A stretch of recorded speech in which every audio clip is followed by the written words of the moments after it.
en agence, sur les plateformes de rédaction, en entreprise aussi, en fonction de la structure que vous allez choisir pour exercer votre métier, on va avoir des attentes différentes de vous, hein, et des attentes différentes par rapport à votre travail également. Donc ce qui va être important, c'est de bien identifier quels sont les avantages et les inconvénients pour chacune de ces structures et de voir ce qui correspond le mieux à votre approche du métier, à vos envies en tant que professionnel. Donc c'est parti, on voit ça ensemble.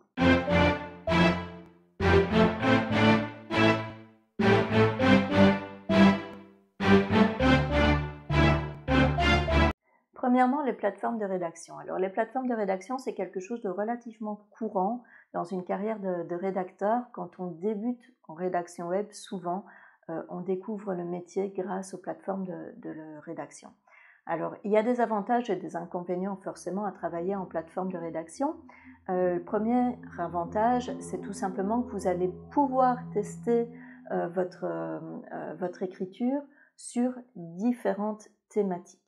Donc ça, c'est déjà quelque chose de bien parce que si vous souhaitez devenir rédacteur web généraliste, et souvent quand on démarre en rédaction web, on accepte différentes missions et donc on est amené à travailler sur différents contenus, et bien sur les plateformes de rédaction, vous allez aussi bien pouvoir travailler sur la cigarette électronique que sur du jardinage, que sur des fiches produits de vêtements, que sur je ne sais pas moi, des recettes de cuisine, des choses comme ça. Donc vous allez vraiment pouvoir travailler sur différentes thématiques et l'un des autres gros avantages, c'est que vous êtes libre de choisir ou de refuser de travailler sur certaines missions. Donc c'est vous qui choisissez les sujets qui vous intéressent et vous pouvez évidemment refuser de travailler sur certaines missions qui vous semblent trop complexes ou dont le sujet ne vous plaît pas du tout. Et donc ça, c'est quand même quelque chose de relativement avantageux par rapport à un travail en agence où quand un client arrive, eh bien on va vous dire, voilà, bon, on a un projet, il faut que tu travailles sur cette thématique-là.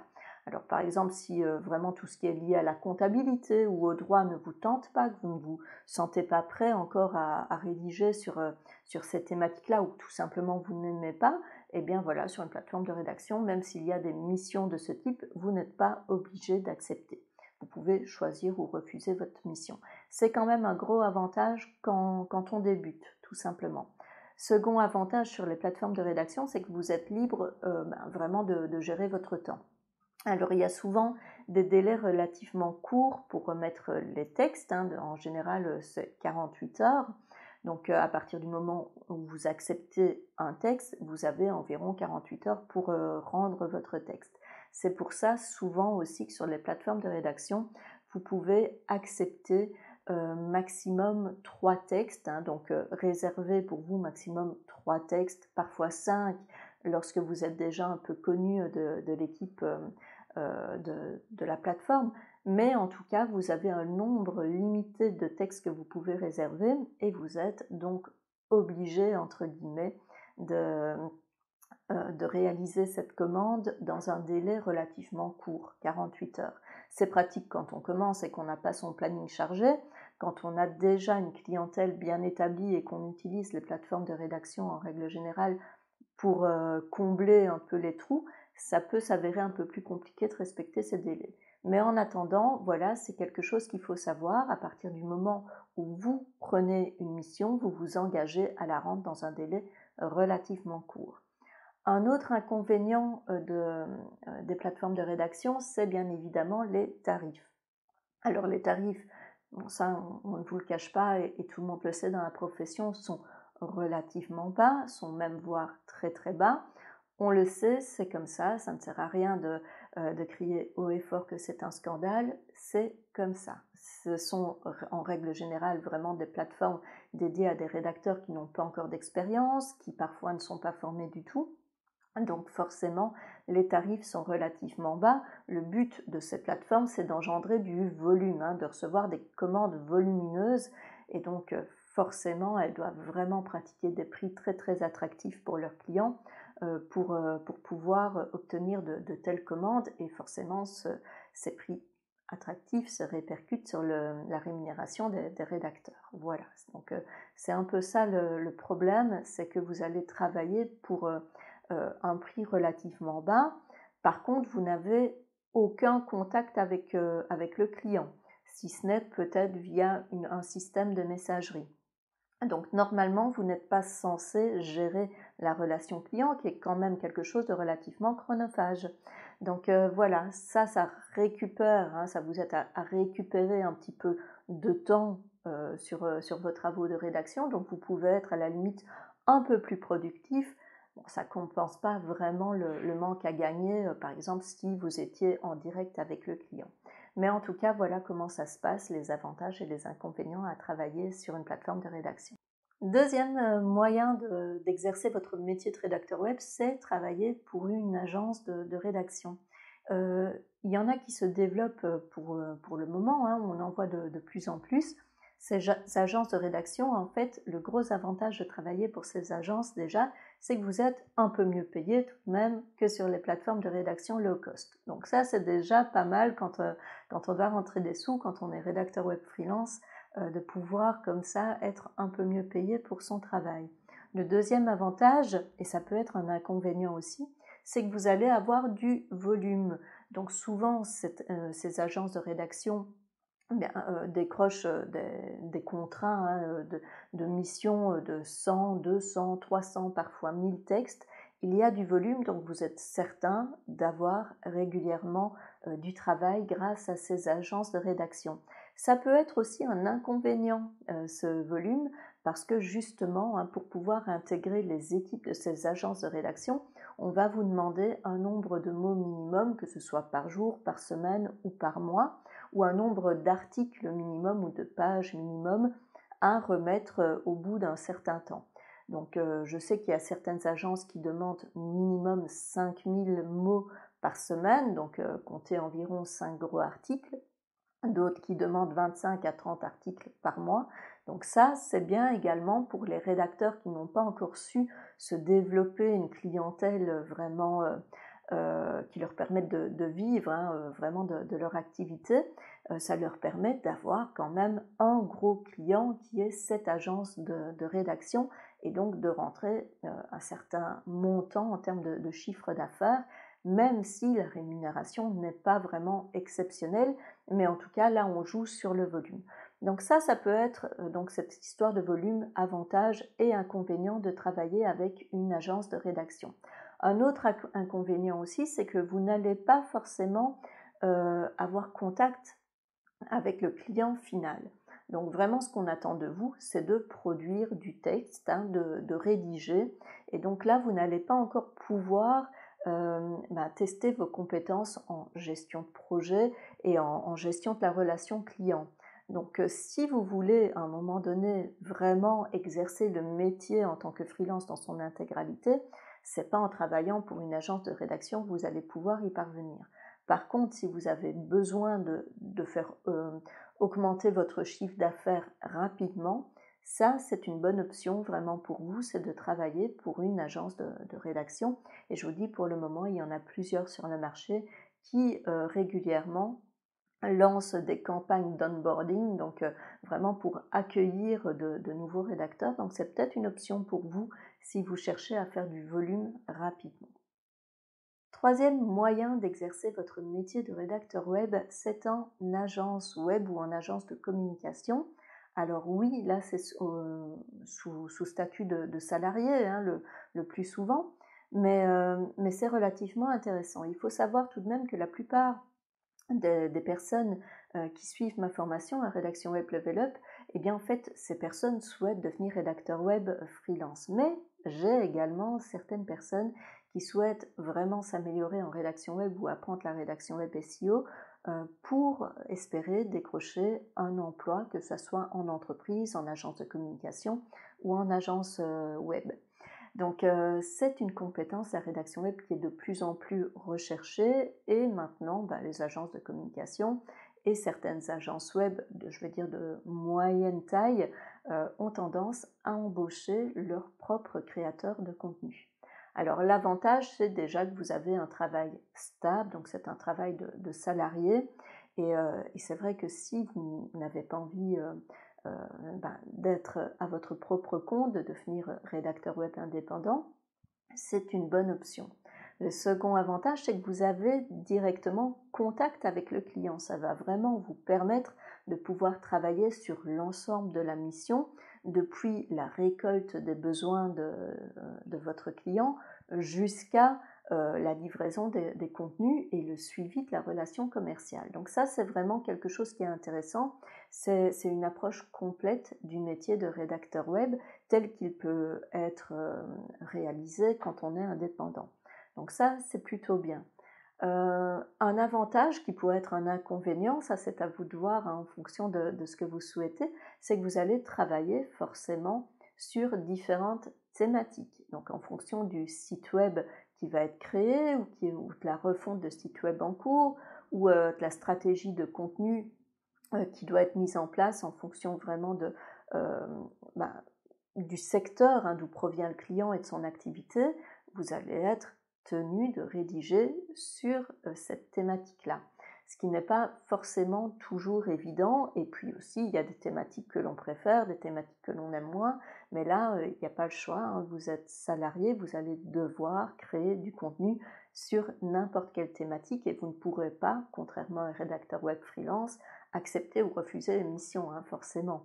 Donc ça c'est quand même probablement un des inconvénients qui peut être également un avantage parce que ça va vous permettre vraiment de développer énormément votre culture générale et pouvoir vraiment offrir à votre employeur, donc à l'agence de rédaction, une multitude de compétences. Vous allez vraiment développer vos compétences en fonction des différentes missions qui vont vous être proposées ou imposées et en fonction des clients qui vont arriver. Donc ça, c'est quand même quelque chose de bien. Donc l'agence web ou l'agence de communication, c'est aussi un moyen pour vous de développer d'autres compétences. On va peut-être vous aider à vous former aussi en référencement naturel, en UX writing, etc. Donc c'est quelque chose de relativement bien. Vous allez être également amené à augmenter vos compétences en gestion de projet.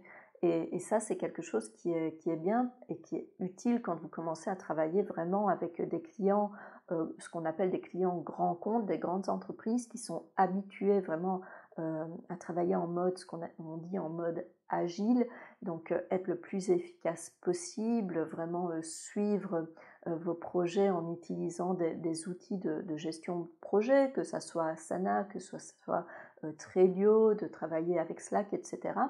Et donc là, vous montez quand même d'un cran, je vais dire.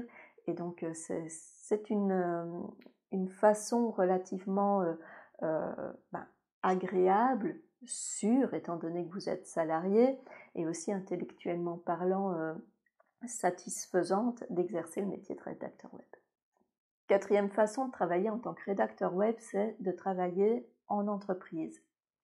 Alors là, le gros avantage, c'est que vous êtes salarié, vous êtes souvent intégré à l'équipe de communication, ou s'il y a une équipe dédiée à la communication digitale, vous pouvez être amené à travailler avec l'équipe de communication digitale, forcément. L'un des gros avantages, encore une fois, c'est que vous êtes salarié, donc travail sûr, rémunération sûre tant que vous êtes fiable et que votre travail est correctement réalisé. Un des gros inconvénients tout de même, c'est que vous allez travailler uniquement sur une thématique. Donc la thématique de l'entreprise. Donc choisissez bien forcément l'entreprise dans laquelle vous allez travailler. Par exemple, si vous allez travailler chez Veolia, eh bien, vous allez travailler sur une thématique qui va être essentiellement l'environnement, la gestion des déchets, etc. Je ne sais pas moi, l'eau, l'assainissement, etc. Donc votre travail va uniquement être axé là-dessus. Ça peut être sympa si vous êtes vraiment passionné et compétent dans ces thématiques. Si sont des thématiques qui ne vous, enfin, si c'est une ou des thématiques qui ne vous conviennent pas, ça risque vraiment très rapidement de devenir lourd. Donc choisissez bien votre entreprise forcément en fonction de vos compétences et de votre envie de traiter ce sujet au quotidien. Un autre Inconvénient vraiment, c'est que souvent vos contenus vont devoir être validés par un ensemble de personnes qui ont souvent une vision quand même fortement éloignée de la communication digitale. Donc, c'est-à-dire que si vous travaillez, par exemple, pour une banque, vous allez devoir toujours équilibrer les attentes d'un point de vue référencement naturel, etc., et les attentes d'une équipe qui va être plutôt orientée sur le juridique, par exemple. Donc, il va toujours falloir que vous fassiez des compromis entre ce que moi, en tant que rédacteur web SEO, je ferai pour bien optimiser mes contenus, pour vendre d'un point de vue marketing, etc. Et donc, voilà, ça c'est ce qu'on doit faire. Nous, on sait qu'on doit appliquer certaines règles, utiliser certains mots pour pouvoir faire en sorte que nos produits se vendent, hein, que nos services se vendent. Mais d'un autre côté, si on est vraiment rédacteur web dans une entreprise dont la thématique est relativement sensible, hein, ça peut être l'argent comme dans une banque, ça peut être la santé également si vous êtes rédacteur web au sein, je ne sais pas moi, d'un laboratoire par exemple. Donc il va toujours falloir contrebalancer et trouver le juste équilibre entre ce qui est efficace techniquement et d'un point de vue marketing et ce qui est éthique et juridiquement acceptable d'un point de vue métier. Donc ça aussi, si vous avez une envie vraiment de pouvoir développer des projets et si vous avez un côté peut-être un peu plus marketing, il y a certains domaines d'activité où vous devez tout de même savoir qu'il y aura toujours des gens qui vont un peu vous brider dans vos envies de copywriting, etc. parce que tout simplement, c'est pas adapté à la thématique. Même si d'un point de vue efficacité, que ce soit pour le référencement naturel ou pour le marketing, ils comprennent tout à fait hein, que ce que vous souhaitez faire, c'est logique. D'un point de vue éthique et d'un point de vue juridique, ça ne pourra pas être fait. Donc voilà, il va falloir à un moment donné que vous acceptiez, qu'on vous dise non, ça c'est pas pour nous, c'est pas pour cette entreprise, faites-moi une autre proposition. Voilà, donc ça c'est un peu l'inconvénient quand on travaille en entreprise. Par contre, oui, il y a la sûreté du métier, il y a cette possibilité de travailler sur une thématique qui nous passionne et donc de pouvoir uniquement travailler sur une thématique qui nous passionne. Il y a cette fierté hein, de pouvoir gérer le projet de A à Z, d'être intégré à une équipe de communication classique ou une équipe de communication digitale, mais il y a aussi cet inconvénient qui est d'avoir à travailler avec des personnes, que ce soit le dirigeant d'entreprise, que ce soit le responsable juridique, parfois le comptable même, qui vont vous dire non, ça c'est juste pas possible parce que c'est risqué d'un point de vue financier, c'est risqué d'un point de vue juridique, et donc vous allez devoir parfois mettre de l'eau dans votre vin. Et ça, c'est peut-être un peu frustrant si vous avez un esprit d'entrepreneur. Donc, à vous de voir si c'est fait pour vous ou pas. Cinquième façon d'exercer le métier de rédacteur web, c'est bien sûr de l'exercer en tant qu'indépendant, donc devenir rédacteur web freelance. C'est vrai que dans ma formation, il y a énormément de personnes qui choisissent justement cette voie parce qu'elles sont dans l'optique d'une reconversion professionnelle tout simplement. Alors il y a des avantages à être rédacteur web freelance, hein, notamment le fait de pouvoir choisir ses missions.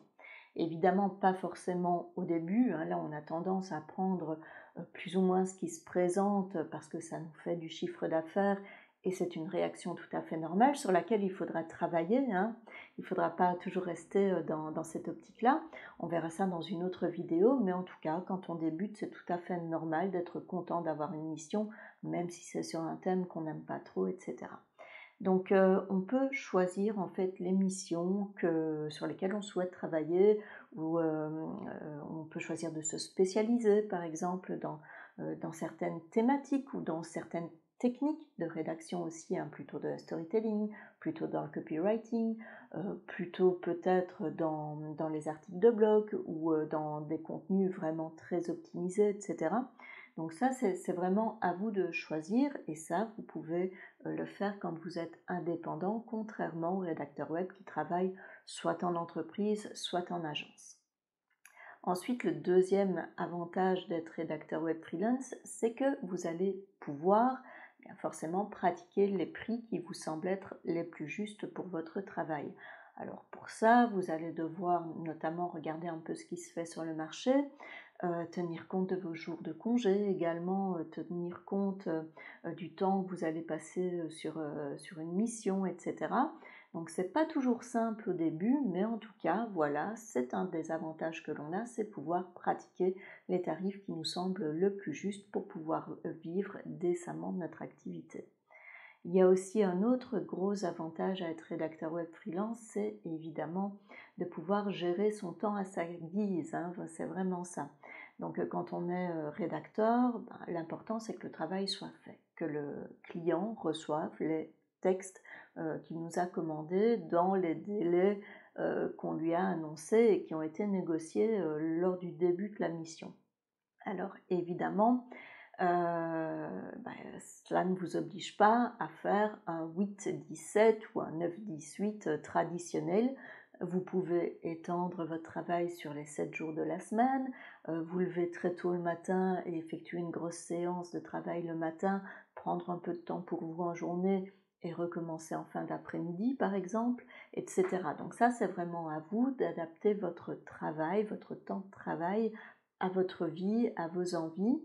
C'est très pratique quand on a des enfants, je l'ai fait pendant très très longtemps en fait, hein, adapter mon temps de travail et comme ça je pouvais vraiment conduire mes enfants au sport, etc. Donc c'était relativement bien, mais ça n'empêche qu'il faut travailler et donc il faut quand même une sacrée autodiscipline, hein, pour ne pas justement trop procrastiner, trop perdre de temps et puis se retrouver dépassé par la charge de travail parce qu'on n'avance pas de manière régulière. Donc ça, il faut faire attention, mais pouvoir gérer son temps à sa guise, ne plus être contraint à suivre des horaires bien fixes, c'est un des avantages vraiment du métier de rédacteur web freelance. Par contre, il y a des désavantages aussi à ce métier, hein. Je tiens quand même, enfin en tout cas lorsqu'il est exercé en freelance. Ça, je tiens quand même à vous tenir au courant de certaines choses. Parmi les désavantages, forcément, c'est parfois cette crainte que l'on a de ne pas avoir de clients, d'avoir des creux dans notre activité. Ça arrive très souvent au début d'avoir des périodes creuses. On entend souvent parler du creux du mois d'août. Moi, je dirais que c'est plutôt entre la fin juillet et la mi-août, hein, parce qu'à la fin août, on sent que les gens ont vraiment envie de recommencer à travailler, de retrouver un peu cette action. Et donc là, il y a des demandes qui sont de plus en plus régulières en termes de rédaction web, mais c'est vrai qu'il y a comme ça, surtout au début de l'activité, des périodes où on a l'impression d'avoir énormément de travail et des périodes où on en a beaucoup moins. C'est quelque chose qu'il faut être capable de gérer mentalement, hein, vraiment, et c'est pas forcément évident. Parce que forcément, ces périodes, ça influence fortement votre chiffre d'affaires. Et donc, voilà, il y a cette crainte de ne pas rentrer suffisamment d'argent qui est présente et qu'il faut savoir gérer. Autre inconvénient aussi lorsqu'on est rédacteur web freelance, justement, c'est qu'on est parfois seul, enfin on est seul aux commandes, hein, de son entreprise, de son activité. Donc si vous n'avez pas un réseau de professionnels prêts à vous aider autour de vous, à vous épauler un petit peu, quelquefois on peut se sentir relativement seul. Donc là, je n'ai qu'un seul bon conseil à vous donner, c'est faites attention aux missions que vous acceptez, soyez toujours certain de pouvoir les mener à bien. Sinon, ça risque d'être un peu compliqué avec le client, d'être un peu tendu, etc. Donc vraiment, soyez conscient de vos propres capacités. N'allez pas chercher des missions trop complexes si vous n'avez pas encore été formé à ce type de mission, à ce type de technique d'écriture ou d'optimisation, etc. Restez conscient de ce que vous pouvez faire, ce qui ne veut pas dire que vous ne le ferez jamais. Mais si vraiment ça vous semble trop complexe pour vous, ne vous mettez pas cette pression-là sur les épaules, à moins que vous ayez une personne qui soit en mesure de vous conseiller, de vous épauler, de vous aider, voire même avec laquelle vous pourriez collaborer sur cette mission. Pour ça, il faut vous créer un réseau, et un réseau soit de copains, hein, de collègues rédacteurs. Il y a beaucoup de rédacteurs qui s'entraident, hein, il ne faut pas croire. Soit un réseau qui va être composé d'un consultant SEO, peut-être d'un graphiste, enfin de choses comme ça, des métiers en tout cas complémentaires, et avec lesquels vous allez pouvoir travailler sur des projets qui vont au-delà de vos compétences propres. Et il n'y a vraiment aucun problème avec ça, hein, c'est justement une force de pouvoir s'appuyer sur certaines personnes. Et donc vous, quand vous aurez des missions qui leur correspondent, ou des missions qui nécessitent non seulement vos compétences, mais aussi les compétences d'une autre personne, eh bien à un moment donné, vous pouvez éventuellement envisager de travailler ensemble, de collaborer sur ce genre de mission. Ensuite, il y a cette difficulté parfois quand on est indépendant, et c'est pas seulement lié au rédacteur, de faire la différence entre vie privée et vie professionnelle, surtout si vous travaillez chez vous. Ça va vous demander quand même beaucoup de travail, que ce soit dans un sens ou dans l'autre. Donc peut-être que travailler de chez vous, ça va vous inciter à prendre des pauses beaucoup trop longues, à regarder des séries sur Netflix pendant votre temps de midi, et puis du coup vous avez regardé 2 épisodes, vous avez perdu 2 heures de travail au lieu des 3 quarts d'heure, 1 heure de pause que vous souhaitiez prendre pour manger. Donc ça vraiment c'est quelque chose sur lequel il faut travailler également. Ou au contraire, justement, si vous êtes plutôt du genre accro au travail, et donc vous allez vous retrouver à faire énormément d'heures, hein, et à prendre sur votre temps libre pour travailler. Et ça aussi, c'est quelque chose sur lequel il faut vraiment vous faire attention, en fait, hein, vraiment travailler sur vous pour ne pas que votre vie soit uniquement orientée travail, et pour préserver votre santé physique et mentale également. Donc ça, c'est quelque chose d'important. Une autre chose, quand on travaille en tant que rédacteur web freelance, c'est que vous allez devoir gérer tout le côté rédactionnel, donc la production, et votre activité d'indépendant, c'est-à-dire votre communication, votre facturation, les travaux si vous avez un comptable à un moment donné, hein. Et ce que je vous souhaite, ça veut dire que votre entreprise fonctionne bien. Tout ce qui est lié à la comptabilité de votre entreprise, etc. Donc c'est quelque chose qui prend du temps, c'est quelque chose qui est chronophage malgré tout, et c'est quelque chose aussi qui peut être fatigant et frustrant. Donc ça, c'est quelque chose aussi auquel il faut penser quand on se lance en tant que freelance, hein. Il y a une activité professionnelle, une entreprise parfois à faire tourner, et vous ne pouvez pas être uniquement dans la production. Il y a d'autres impératifs qui sont là également. Donc à vous de trouver justement le juste milieu pour continuer à être rentable, soit en déléguant, soit en augmentant vos tarifs à un moment donné, hein, si vous montez en compétences, si vous offrez des services d'une qualité supérieure, eh bien, ou d'une technicité supérieure, vous pouvez évidemment augmenter vos prix. Donc ça, c'est quelque chose auquel il faut vraiment penser également. Et puis, vous allez aussi avoir à gérer seul l'entièreté d'un projet client. Donc il faut quand même avoir les reins relativement solides, être force de proposition, pouvoir conseiller au mieux votre client, etc. Ça s'apprend, c'est pas forcément simple au début, mais il va falloir sortir de votre coquille de rédacteur web purement productif, et vraiment alors déployer votre carte, à mettre votre cap de consultant en rédaction web, en stratégie de contenu. C'est super intéressant, mais c'est vrai que ça peut être intimidant au début, donc voilà, mais ça vient avec l'expérience, vraiment. Donc voilà, on a vu 5 façons d'exercer le métier de rédacteur web, que ça soit en freelance ou en entreprise. J'espère que cette vidéo vous a plu. Je vous invite eh bien, à vous abonner à cette chaîne si vous ne l'avez pas encore fait, à vous abonner également à la newsletter. Vous trouverez le lien dans la description de cette vidéo, comme ça vous demandez. Donc n'oubliez pas, si vous souhaitez devenir rédacteur web ou apprendre à bien rédiger pour le web, il y a Rédaction Web Level Up, donc une formation vraiment basée sur la pratique que vous pouvez suivre en version autonome. Malgré tout, il y a 3 exercices corrigés, ou alors en version coaching, donc c'est-à-dire que je vous suis tout au long de votre formation, une vingtaine d'exercices corrigés, plusieurs entretiens, etc.